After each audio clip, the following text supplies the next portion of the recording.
Hello guys, എല്ലാവർക്കും നമ്മൾ പുതിയൊരു വീഡിയോയിലേക്ക് സ്വാഗതം. അപ്പം നമ്മളിന്ന് ചോറ് തിന്നാൻ പോവാണ് കേട്ടോ. അപ്പോൾ എന്താ കറി എന്നൊക്കെ, ഇതാണ് നമ്മുടെ കറി. അപ്പോൾ നമ്മൾ തിന്നണം കേട്ടോ. നല്ലതും കുഴച്ചിട്ട് നല്ല പയർ, ഇതാണ് പയർ ഉപ്പേരി വെച്ചത്. അപ്പോൾ അതും പിന്നെ പൊരിച്ച മീനും ഉണ്ട് കേട്ടോ. പൊരിച്ച മീൻ ഒരു ചെറിയ കഷ്ണം എടുക്കാമെന്ന് വിചാരിച്ചു.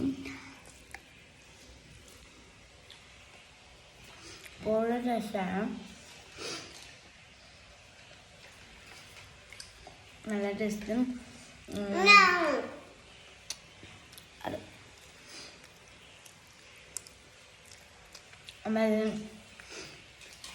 എല്ലാവരും ഒന്നും എന്താണ് പയറും ചോറും കൂടി തിന്നു നോക്കിയാലും, പയറെന്ന് വെച്ചാൽ പച്ചപ്പയറല്ലിട്ടാണ് പറഞ്ഞത്.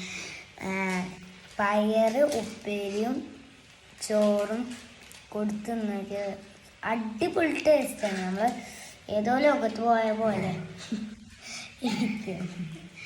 അപ്പം എല്ലാവരും ലൈക്കും സബ്സ്ക്രൈബും ഷെയറും ചെയ്യണം. Tata bye bye, see U.